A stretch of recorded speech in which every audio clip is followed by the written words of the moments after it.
Thank you once again for joining the Embred podcast. We are excited to talk about a topic that is so interesting for men, women, young, old, children, and anyone. It is about cybersecurity. And to make sure that we give you the best of that conversation, we've invited a cybersecurity advisor that will not only share his experience regarding how he ended up in cybersecurity, starting from a question where he was very interested in finding out more about how internet access can lead to so many possibilities. Ladies and gentlemen, please welcome Gael, the cybersecurity advisor, CEO of Passivra, a company specifying in providing technology audit, and more importantly, the founder of Cause Tech, a platform that provides many Asian people access to technology. Gael is also a role model for purpose-driven leadership, because he is grounded in integrity, intention, and service, body purpose-driven leadership, using his influence to inspire others to lead with authenticity and create meaningful, people-centered changes. Please take a seat and enjoy this episode where we're going to make sure that you're safer when you're using technologies. Thank you.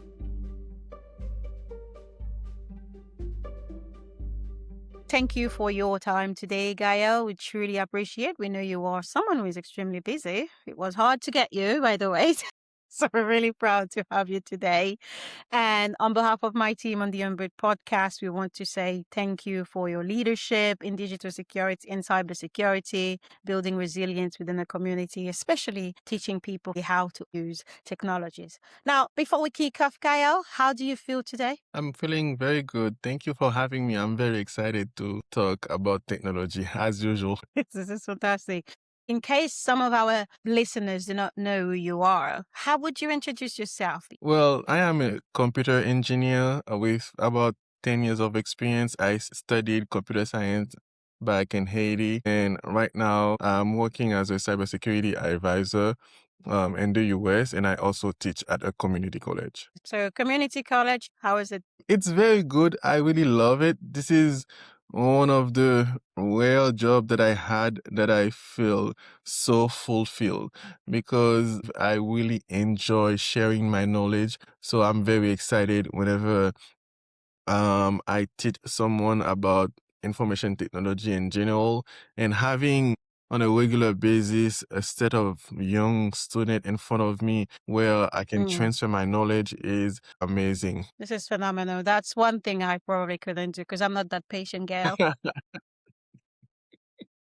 Now, I know we talk a lot about tech, especially on this podcast, but I would like to provide some people with more insight into your work specifically. Because when you say cybersecurity, what does it entail? Let's put it in simple words for a citizen lambda. So mostly I work in governance, risk, and compliance. Basically, my entire job is to make sure that we decrease the probability of a specific organization to have a cyber attack. There is 4 main way of managing risk. You can avoid the risk, accept the risk, transfer the risk, or mitigate the risk. So my job as a cybersecurity advisor is to ensure that advise the organization on what type of security control or mechanism they can put in place to mitigate the cybersecurity risk or the probability of a bad person getting into their system and doing something wrong. Okay. When you say cybersecurity, Gail, from what I'm hearing, is it some people could be doing data mining and steal that information and sometimes ask for a Ransom? return? Yes. So Okay. if you have a data breach, for example, and somehow someone was able to connect to your local area network, the ransomware attack is when they will encrypt all your data, all your entire information system, and they will ask you for a ransom in exchange for the key to decrypt your data. But Okay. obviously, it's never recommended to pay the money because you never know if they're gonna keep their word. And on top of that, sometimes you can pay and then they still release all Mm-hmm. your personal data on the dark web. So you better have Mm, a good backup system in place so you don't have to pay the ransom. But the ransomware attack right now is very popular. mm-hmm. This is interesting. And now, I would be curious to know why would you choose something like that? So back in high school, I went to Petit Séminaire Collège Saint-Martial, and my last year is the year where internet was coming up with dial-up, and Mm-hmm. I was very intrigued and passionate about the fact that someone with just an internet connection can do Mm-hmm. that much. It's like for me a world of opportunities, of possibilities open to me. I Mm-hmm. was like, this is so interesting. I have to study that science. And that's how my passion for computer science started because I wanted to understand how a computer works and learn everything that you could do with it. I used to night Googling and going to the internet, finding stuff. So that's why I went to École Supérieure Photonique d'Haïti and I studied computer science. Since then, it's been a passion of mine. And I feel very Mm, blessed because in Haiti, it's very rare that someone studies something that they really they actually like. Usually mm-hmm. they tell you you need to be either a lawyer, physician, a civil engineering because this is where you can they say you can be successful, but I studied something that I actually like. After I got my degree in computer science and I Mm-hmm. started working in different organizations in Haiti, and 7 years later I came across an ad on the newspaper called Le Nouvelliste about Mm-hmm. information system audit. I was very shocked because I've been in the field for almost 10 years, and at this time, I never knew there was something called information system audit.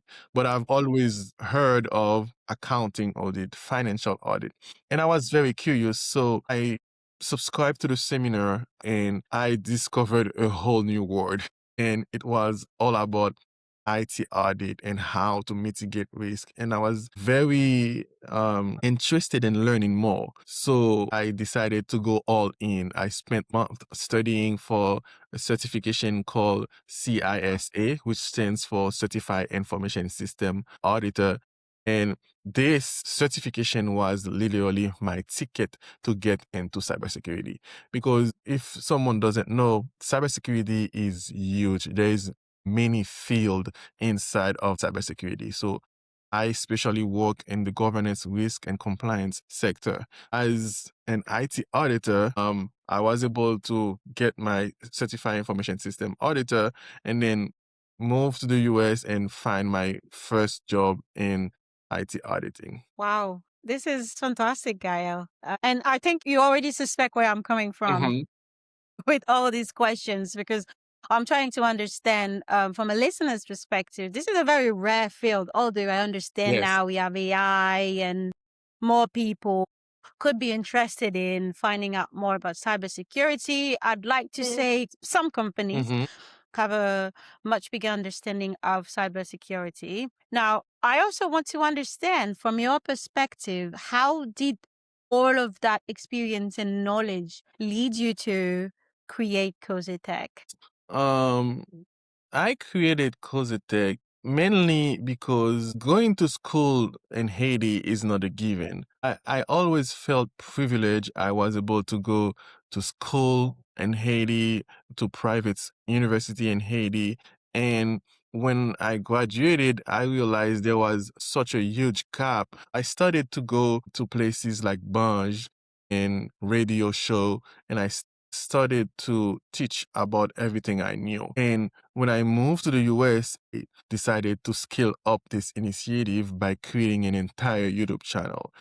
In my mind, my goal was to, hey, maybe if I share my knowledge like I was doing on a weekly basis, I was teaching a different topic about IT, someone in Gonaive and Le Cap will listen to the topic and will be able to build something from it. So my goal was to teach science, technology in our native language because there was already so many content in English available on the internet. So I decided to create content in Haitian Creole so I could empower those that did not have the chance to go to school to learn something, and from there maybe create wealth from them for themselves. This is very inspiring. And what truly amazes me about specific Haitian leaders that I've met so far is how you've not only pursued your passion, but you always give back to the community. And that's really important. That's why we also created Embrace, because we want to make sure that people understand it's not only about empowering yourself, it's also about empowering other people. From your story, you've gained the knowledge to identify a gap and you say, okay, this is my contribution to filling that gap, which is Cozy Tech, by making tech knowledge accessible across different locations in Haiti. Now, I know tech can be very English oriented, and you mentioned it in your response so far, Gael.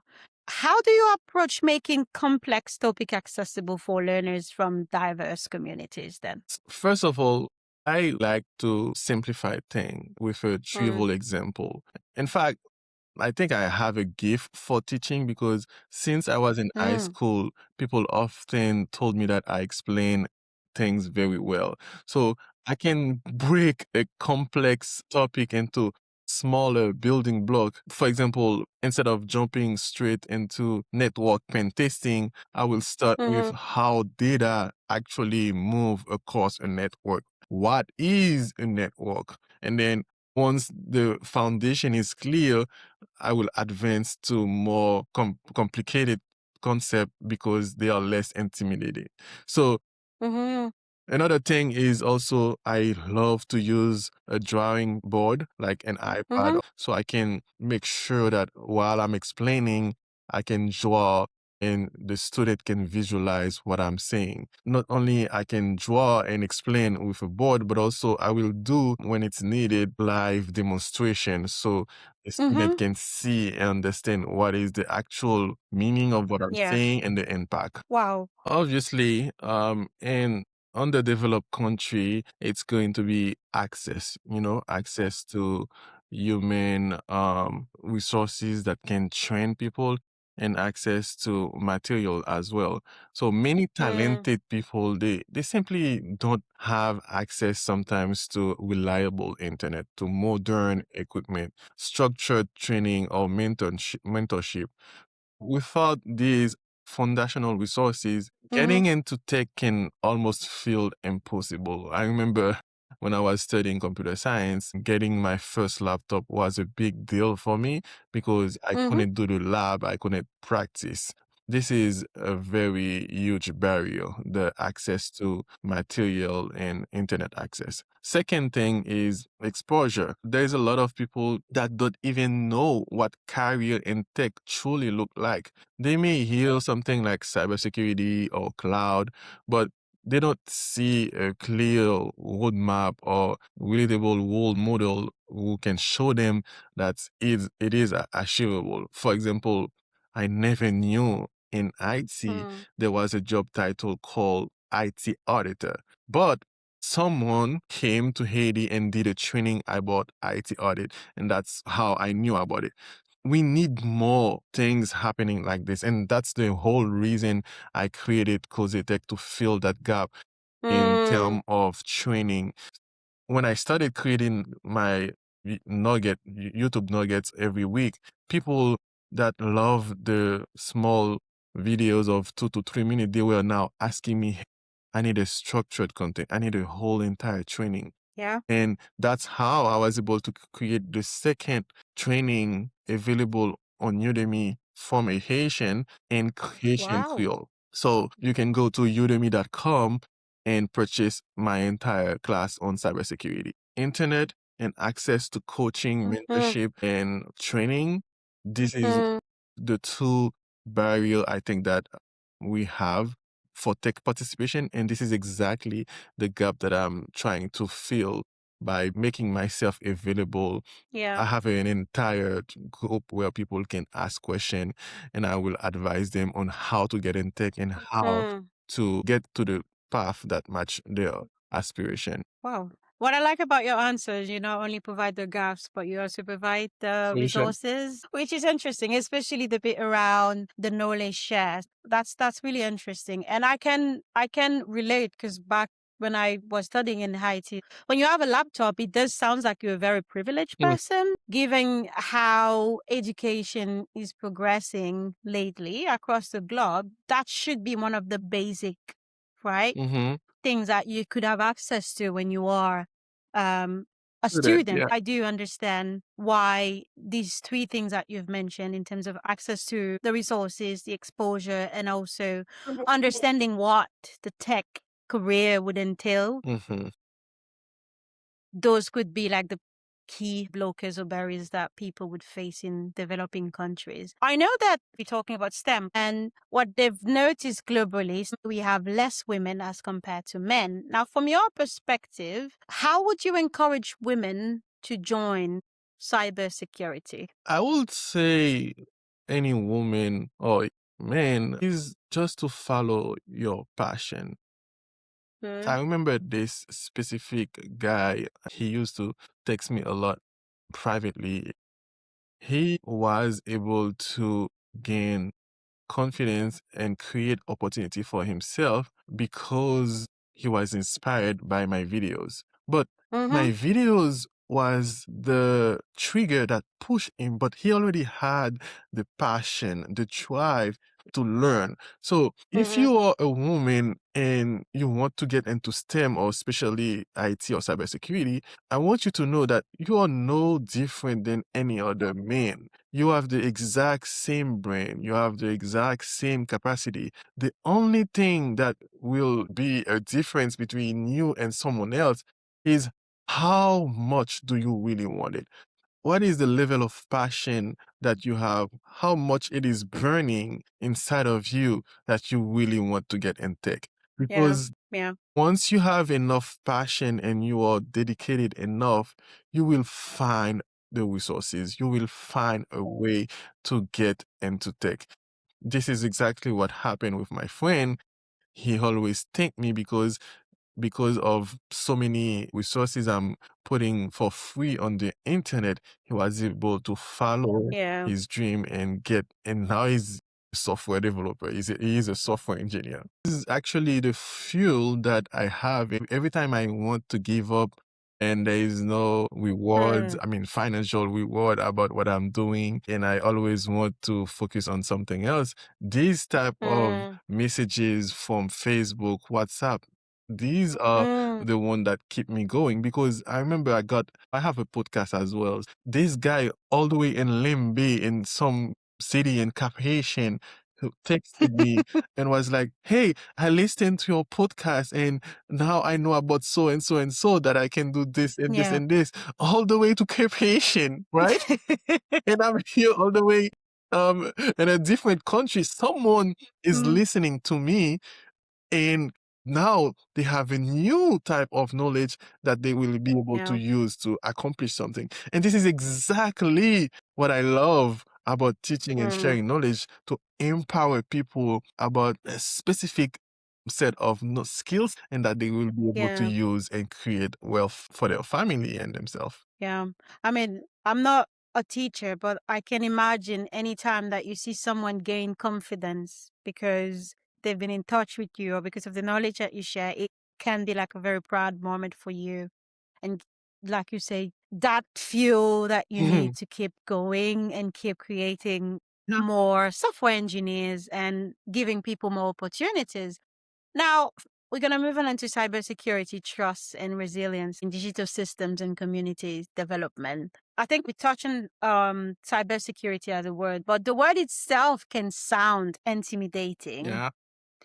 How do you make concept like security by design feel relevant and empowering? So, security by design is a very important concept, by the way. It means that Mm. everything you do in the enterprise, cybersecurity needs to be from the Mm-hmm. get go. Back in the day, usually the research and development team and the marketing team, the sales team, they will meet up and create the product. The Yeah. software engineer will start coding and create the source code. Then after the product or the final item is released, then they will say, "Hey, cybersecurity guys, come and check." Now, the security by design principle means from the business requirement, from the project charter, from the initial meeting, cybersecurity teams need to be there so they can Yeah. build and be part of the process from the get-go. So now that I just explained what is security by design, you can see how I can make it feel relevant to people. What I do every time I explain a specific cybersecurity concept, I first explain the why behind this. Why do we have to do that? Why is identity and access management important? Why is Yeah. performing a backup? Before I even explain what a backup is and how to do it, I would explain you Yeah. why is a backup important. For example, we'll say stuff like, have you ever lost your phone or your laptop and on this specific device, there was Yeah. a very important picture or report and you didn't back it up yet, which means you've lost this picture or report forever. And then Yeah. from this question now, I will trigger the person mind understanding Yeah. doing backup is important. Yeah. And testing the backup as well, making sure the backup is done properly is important. Then, okay, this is why you need a Yeah. disaster recovery plan and a business continuity. So that's how I explain cybersecurity concept, even if they sound intimidating, by explaining the why behind it, and it will feel very easy. Who are the most likely to be targeted by cybersecurity threat, Gael? It's equal. I can't even say more older people are targeted because they are not very knowledgeable about cybersecurity and the measure that they need to take. But in terms of ratio women men, they will target and try to scam anyone. Yeah. They did with me, so. But the most vulnerable people, I would say, are young and older people because they may not be very well aware of what's going on out there. Let's say you have a kid of 11, 12 years old, right? Yeah. They Yeah. will have heard a story about roadblocks where they will chat with them and try to kidnap them, for example. Wow. Yeah. So young people, old people, teenagers, adult like me, we are all targets. Okay, that's interesting. And that actually leads me to another question because your episode is such an interesting episode because it's being recorded in February, which is the month of love, I would say, for many people. And it will be released in March. I want to focus on women, given there's a lot of digital platforms available, make it more convenient for people to meet now. What advice would you give to a woman worried about vulnerability or risk in their digital life? So the first thing I will say is not panic. The thing is to be proactive right now. That's why organization, they do something called information security awareness training. This is an activity they do on a quarterly basis, even monthly sometimes, where they will keep repeating the exact same thing to the employees and training about what you need to do, what you need to be careful about, what you should do, what you should not do. Yeah. Digital risk is real, but it's manageable when you take small steps. Yeah. For example, first, the fundamentals. You need to use strong and unique password for every account and store them if you can't remember them in a password manager. Yeah. Don't store them under your keyboard or on a piece of paper or write it down Yeah. on your phone, right? It's very important to have a strong password like capital letters, etc. Second, enable MFA. MFA stands for multi-factor authentication whenever it's possible. when you get this second text or the code, even Yeah. if someone were able to hack your username and password, they Yeah. still won't be able to get into your system because you Yeah. enabled MFA. Then be mindful of what you share, because some attack today, they are based on a cyber attack called social engineering. This is the worst attack ever. I always talk about it. It's the scariest attack possible because it play with your mind. It's a psychological attack. It doesn't use Yeah. any type of tools, cybersecurity tool. For example, if you overshare personal detail on social media, it can make you easier target for phishing or identity theft, because they will gather some information and use it against you. Lastly, you update your device, your software, your laptop, your smartphone, because sometimes the update is not only fancy, it also patches some security vulnerabilities. It's very important to do that. And also, um, lock your devices. So risk will always exist because we live in this digital world, but you need to be always informed, Yeah. educating yourself, and that's the best way to prevent any cyber attack. For example, some very close friend of mine, they Yeah. were able to convince her to make a transfer from her account to another account, and this happened also with Zelle. So it's very crazy how in a few minutes a hacker can make $500. So the person sends $500 because she thought that she was talking to a friend. So the hacker impersonated someone else. Wow. I gotta be careful with that podcast then. So always confirm and always verify. If someone call you and say, "Hey, I'm from the bank. Hey, I'm so and so from the IT department." Okay, hang up and then call back the bank. Let's say it's your mom, or I'm your sister. I'm all the way in Africa and I'm stuck. Can you please send me $200 because there is no way I can communicate with you, right? Yeah. Hang up the phone and call back. Because with AI and people creating fake videos, it's very easy now to trick someone. Yeah. Thank you, Gael. I hope our listeners will apply those key insight that we've shared to make sure that they live a more cybersecurity friendly, I would say. I don't know if that's a term. On top of that, what I find useful as well, if someone can, I do watch a lot of documentaries about it just to have an idea about specific tactics that these scammers can use. Because sometimes some of them, they're like out of the blue, like you said, social engineering. They can Yeah. make you feel like it is legit. It is 100% true. Thanks to all the streaming platform making that sort of experience available to a wider audience, so we all aware of the possibility of being targeted by a specific hacker. I do appreciate the podcast is for men and women, and we are getting the insight from a man. I thought it would be good to have a focus on women because based on the documentaries I've been watching, there is quite a balance, like you say, Gael, about men or women being scammed, but it's likely This coming woman, yeah, more. more than men. It's very difficult because I always used to joke that a woman or a guy shouldn't be with someone that is in IT if there is no, is no commitment on time management, because you really need to understand the person. Yeah. Let's say your spouse is a love language is quality time.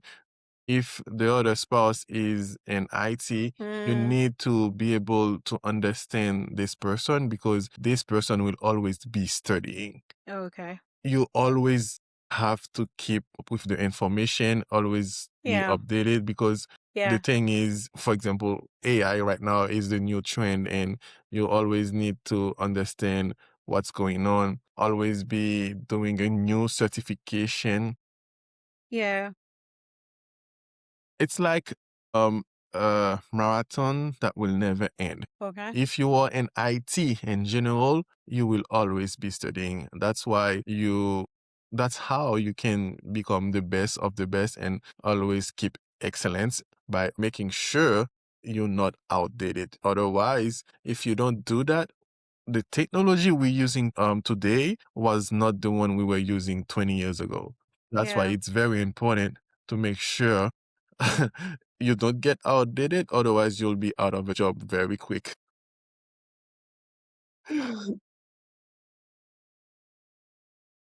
That's really interesting. And you've also mentioned something about AI, but in my mind I was thinking that the evolution of AI would make it a lot easier for people in IT and tech, Yes, right? that's the So case. that okay, but that constant need to learn could be a lot streamlined with AI. Am I Absolutely. correct?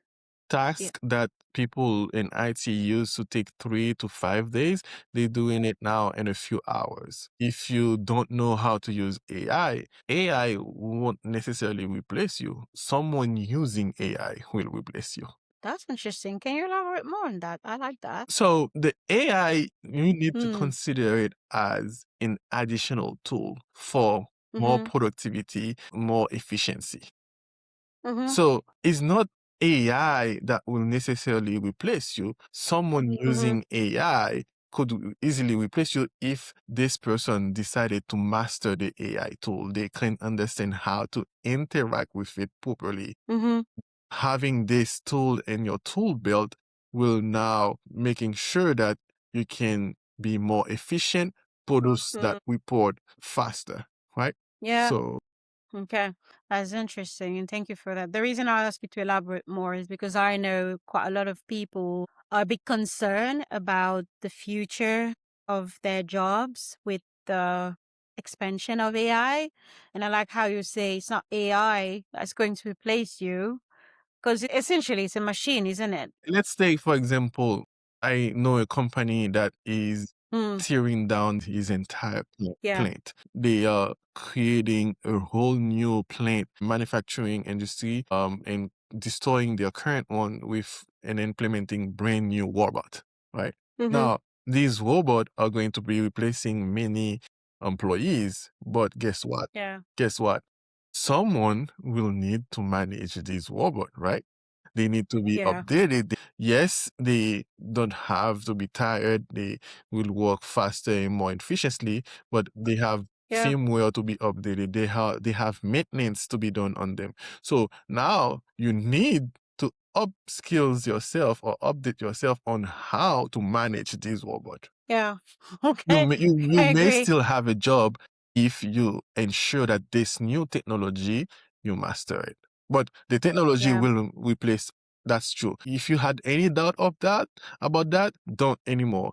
AI will wipe out a lot of job title. There is thousand of job, even 5 to 10 years from now, that will no longer Yeah, exist. that's quite concerning, given that the machine itself, as compared to a human, AI, let's call it like that, they don't have some needs, right? And Hmm. probably that's what makes them More efficient. relatively more efficient Hmm. than human. I would be curious to know, from your perspective. I'm conscious this is something that's still being explored globally, right?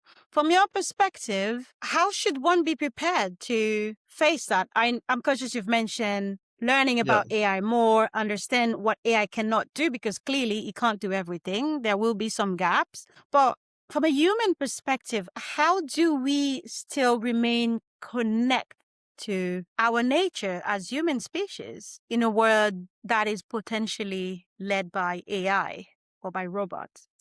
It's a very huge question, is even a philosophic question. I think we need to get ourselves ready for a world not led by AI, but we need to get ready to cohabit with AI. We will be living in a world where we may be on the road walking by, passing by someone, and it will be either a robot or a bionic. A bionic is a human being that is part human, part robot. Let's say this person Yeah.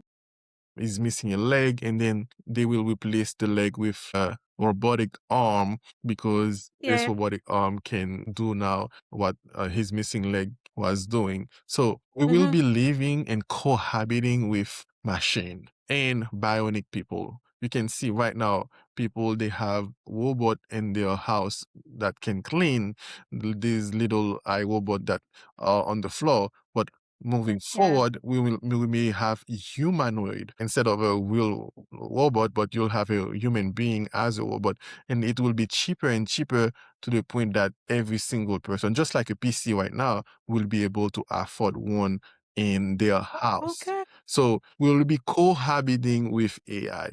Now, I know there is a lot of stories and movies about AI taking over the world, but at this point, this is not something I think I can discuss because I don't know what's going on. Yeah, I agree. I like the word cohabitate. Would a phone be classified as, an artificial intelligence? No, your phone has the hardware that has a specific operating system in it. It could be iOS from Apple or it could be Android from Google. Your phone can have an AI tool installed in it, Okay. Yeah. but the phone itself Okay. is mostly a specific tool that can take decision and react by himself, you know? Okay. Yeah, yeah. The reason I ask is because I'll be like, okay, perhaps we've already been trained about cohabitating with AI because we have a phone. That's where I was going to. At least I'll be Well, like, what you say is not really innocent. It's because a company tried to create an AI phone, but it did okay. fail. It's called the human pin. They did try to create a phone with no screen, no operating system, but the system on it was an AI system. They did try to create a phone like that. Thank God it failed. Up for, So at some I point, can understand for the TV. the fridge will let you know when your milk is almost done, and it will be connected to the cloud and it can order a new set of milk for you. And then you'll have something like an Amazon drone, for example, that will receive the comment. And without you doing nothing, like while you're on your bed sleeping, your fridge will know you're almost out of milk and it will place the comment to Amazon order. A drone will come and Yeah. drop your milk in front of your house.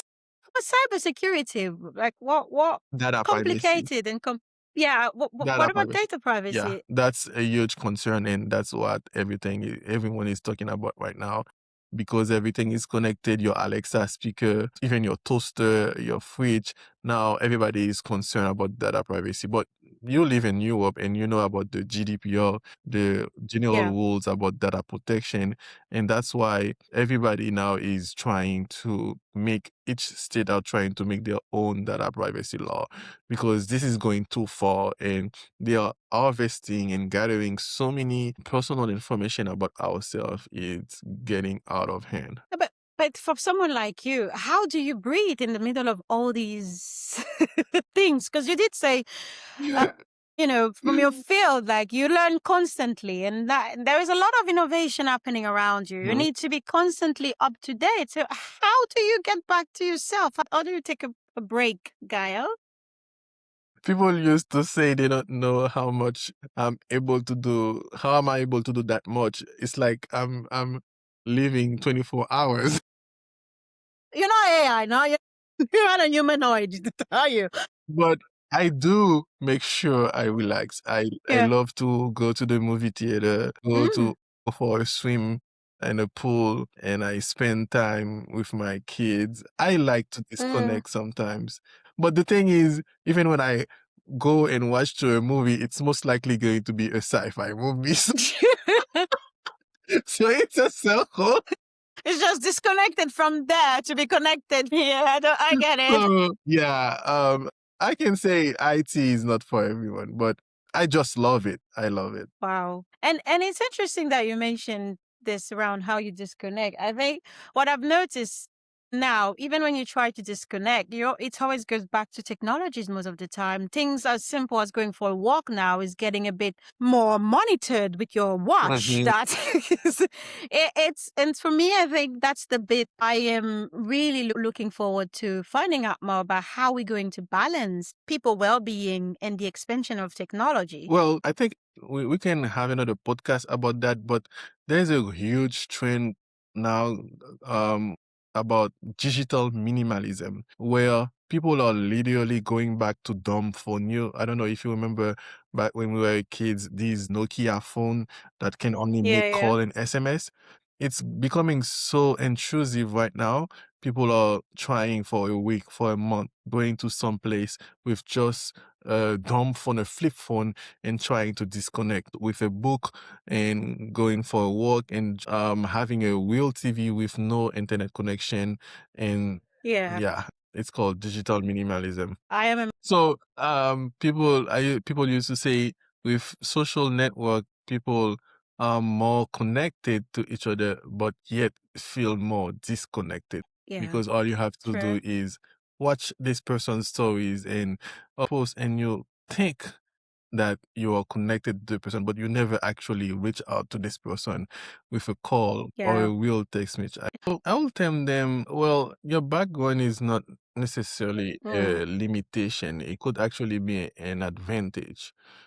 I am from a family where we believe a lot in education. That's why I think education can empower people, and that's why I keep sharing my knowledge. Yeah. The tech industry itself needs diverse perspective. It needs leaders from who understand different type of communities, different type of challenge, and different way of thinking. Your lived experience can give you insight that no certification can replace. Yeah. The other thing is that you don't wait until you feel ready, right? Start with whatever you have Yeah.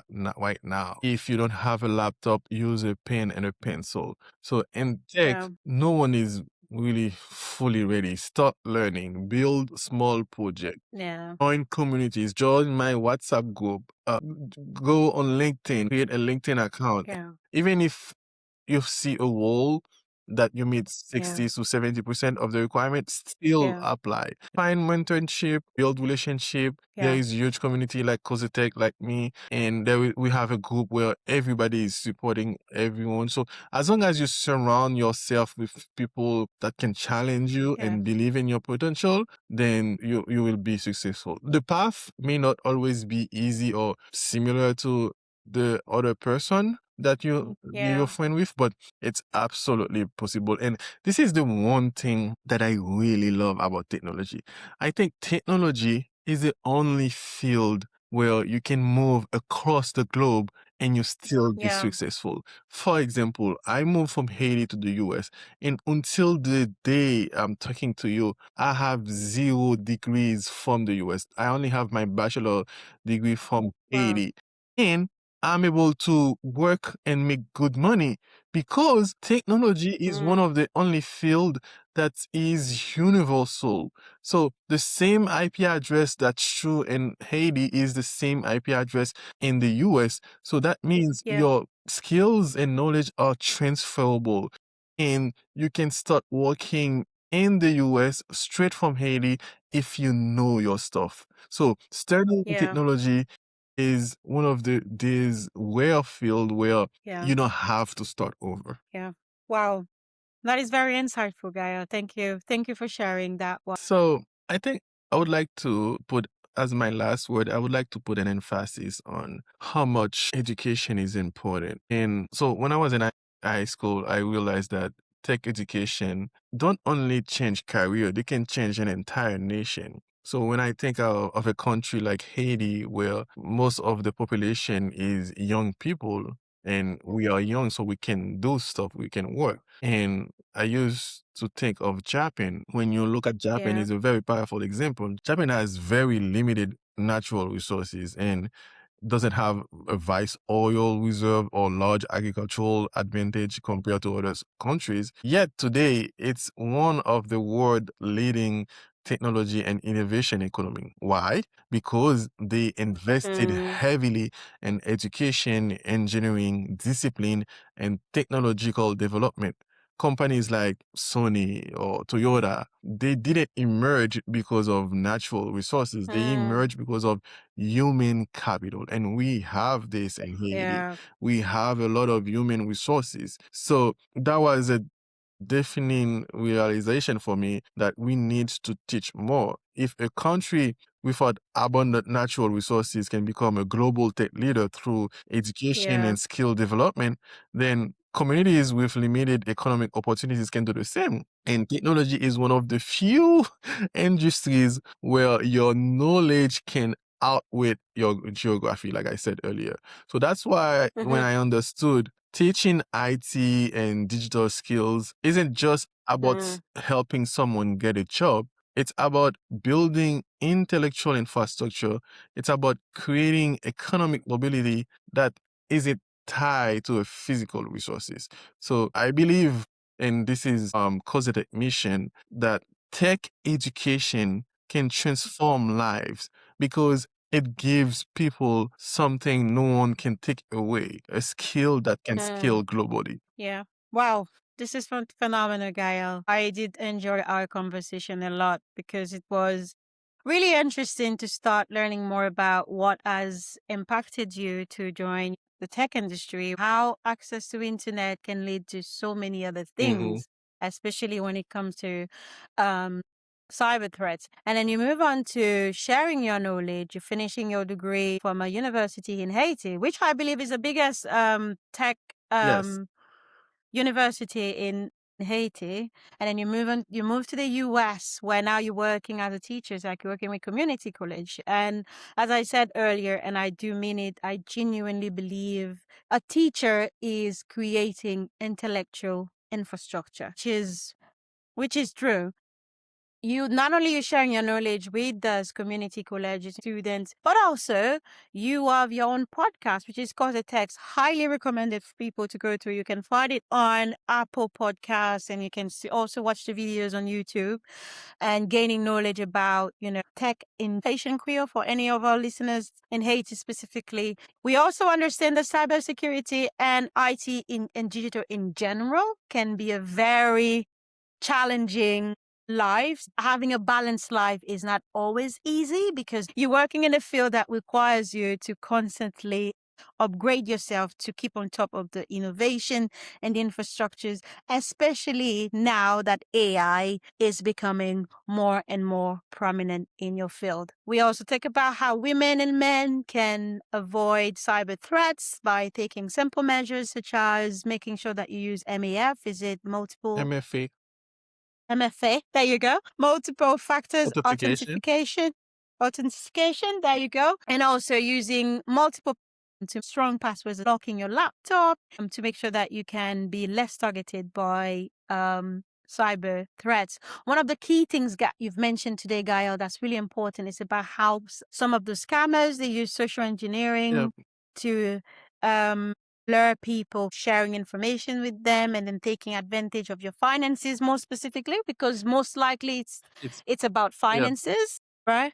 So we do learn that. And more importantly, we do understand, Gael, how you disconnect, how you take a break, even if it means disconnecting from your home to go to a theater and then watch sci-fi. So that's also interesting. Before we close, Gael, any last words for you? I will say, um, I will talk to the young people, especially those that are in underdeveloped countries and they think that there is no opportunities and they are stuck. I would like to tell them right now we live in a global world, and especially in technology.